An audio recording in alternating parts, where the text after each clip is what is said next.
Pernahkah kamu merasa ada sesuatu yang tidak beres dengan dunia ini? Apakah kita benar-benar tahu semua yang terjadi? Atau ada fakta yang sengaja disembunyikan dari kita? Dari pendaratan manusia di bulan, rahasia Illuminati, hingga teori bumi datar.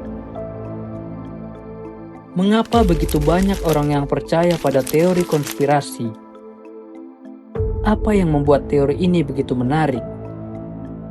Apakah semua ini hanya imajinasi liar? Atau memang ada sesuatu yang tidak ingin kita ketahui? Di video ini, kita akan menggali lebih dalam mengapa manusia begitu menyukai teori konspirasi.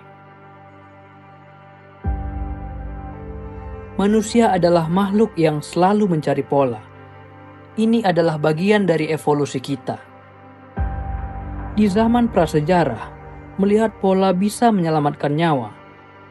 Misalnya, jika seseorang melihat semak-semak bergoyang, dia mungkin berpikir ada pemangsa di dalamnya.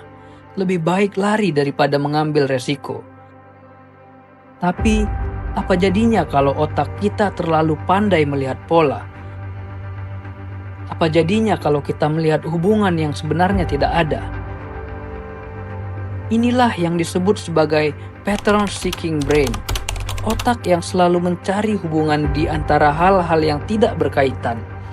Dan inilah yang menjadi dasar banyak teori konspirasi. Apakah ini kebetulan? Atau ada sesuatu di baliknya? Itulah pertanyaan yang sering muncul di benak kita. Salah satu alasan utama mengapa seseorang mudah percaya teori konspirasi adalah illusory truth effect atau efek kebenaran semu. Ini adalah fenomena psikologis di mana semakin sering kita mendengar sesuatu, semakin kita cenderung menganggapnya benar, meskipun itu salah. Bayangkan kamu mendengar sebuah berita aneh untuk pertama kalinya. Kematian seorang tokoh terkenal bukan karena kecelakaan, tapi karena konspirasi besar yang melibatkan pemerintahan. Awalnya, kamu mungkin skeptis, tapi kemudian kamu melihat berita ini muncul lagi di media sosial, mendengar teman membicarakannya, atau bahkan melihat video panjang yang membahasnya secara mendalam. Tanpa sadar, pikiranmu mulai menerima informasi itu sebagai sesuatu yang mungkin benar. Semakin sering kita terpapar suatu informasi, semakin sulit bagi kita untuk membedakannya dengan fakta. Di era digital, di mana algoritma media sosial selalu menampilkan informasi yang mirip dengan yang kita sukai, efek ini menjadi semakin kuat. Kita terjebak dalam gelembung informasi yang membuat kita semakin yakin bahwa teori yang kita percaya adalah kenyataan. Tapi itu baru satu faktor. Manusia benci ketidakpastian. Kita ingin memahami dunia, menemukan pola, dan merasakan bahwa kita punya kendali atas hidup kita. Namun, dunia nyata tidak sesederhana itu. Banyak hal terjadi secara acak, bencana alam, kecelakaan, peristiwa politik, semuanya bisa terjadi tanpa ada konspirasi di baliknya. Tapi bagi banyak orang, menerima bahwa dunia ini tidak bisa diprediksi adalah hal yang menakutkan. Lebih mudah mempercayai bahwa ada sekelompok orang yang berkuasa yang mengendalikan semuanya, daripada menerima bahwa hidup ini penuh dengan ketidakterdugaan. Teori konspirasi menawarkan sesuatu yang menarik. Penjelasan sederhana untuk dunia yang kompleks. Misalnya, ketika sebuah negara mengalami krisis ekonomi, orang mungkin lebih mudah percaya bahwa itu adalah hasil rencana kelompok rahasia, daripada menerima bahwa ekonomi global memang kompleks dan rentan terhadap berbagai faktor. Teori konspirasi memberi rasa kepastian dan kendali, karena jika kita bisa mengungkap kebenaran, maka kita merasa lebih paham, lebih istimewa, lebih berdaya. Tapi, ada hal lain yang membuat teori konspirasi semakin sulit untuk dipatahkan. Coba bayangkan, kamu percaya pada satu teori tertentu. Misalnya, Kamu yakin bahwa pemerintah menyembunyikan sesuatu tentang UFO? Apa yang akan kamu lakukan? Kemungkinan besar, kamu akan mencari informasi yang mendukung keyakinanmu. Kamu akan menonton video yang membahas bukti-bukti UFO, membaca artikel yang memperkuat teori itu, dan menghindari sumber yang menyangkalnya.